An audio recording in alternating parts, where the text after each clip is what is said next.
আপনি হাবিলাদ্বীপ ইউনিয়নে এই বর্তমান যেখানে আমি দাঁড়িয়ে আছি এখানে দীর্ঘদিন ইউনিয়ন পরিষদের সফল একজন মেম্বার ছিলেন। আমি এই এলাকার সন্তান হিসেবে জানি। আমি এখন যে ব্যাপারটা ধরলাম, ওখানে আমার বয়স এখন 54, আমি 54 বছর বয়স থেকে একটা খাল, ওরা যদিও বা বলতেছে এটা নালা, আমি খাল হিসেবেই দেখছি। ওই খাল দিয়ে পার হয়ে আমরা সেনাহাটে তখন বাজার করতে যেতাম।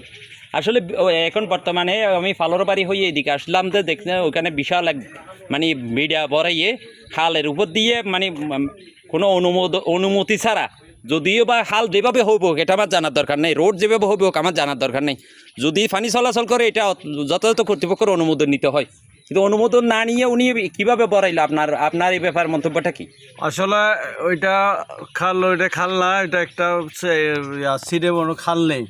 এটা পানি চলাচল করতে করতে একটা রেক হয়ে গেছিলো, জোরের মতন হয়েছিল। এখানে সর্বপ্রথম একটা কালভার্ট ছিল, এটা ইব্রাহিম সাহেব বন্ধ করছে। তারপর ওইদিকে হাবিল স্কুলের ওইদিকে আরেকটা ছিল, ওই নাসি ছিল। তৎকালীন সময়ে আমি কালভার্ট করতে গেছিলাম, কালভার্টটা করেছিল, ওটা বন্ধ করে সে মার্কেট করে দিয়েছি। পানি চলাচলের মেন পথ ছিল ওইটা। আর আরেকবার ওই তারপরে এটা ইব্রাহিম সাহেব করার সময়ের মধ্যে স্থানীয় কিছু গুন্ডা বান্ডার লোক নিয়ে এটা রাত্রে ওইখানে মঠ খেয়ে বুড়ো পাড়াতে এটা বন্ধ করছিল। তৎকালীন মেম্বার ছিল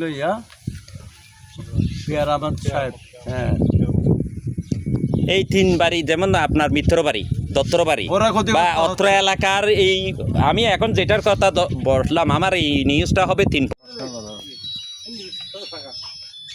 যে আমরা দেখতেছি দীর্ঘদিন থেকে এই খালের মুখটা বন্ধ করে পানির জলবদ্ধতা হওয়ার সৃষ্টি হয়েছে হাবিলাদ্বীপ। আপনি 3 ওয়ার্ডের বর্তমান মেম্বার, এই ব্যাপারে আপনি কি জানেন? আমার জানা মতে আমার বয়স 54 বছর, এই 54 বছর এদিকে পানি চলাচলের রাস্তাটা ছিল। এখন আপনি কি জানেন এই বিষয়ে, কেন বন্ধ করছে এবং কি আপনার মন্তব্য কি? আমি দেখছিলাম এটা একটু জোরের মতো ছিল, খাল ছিল যে সেটা দেখি নাই।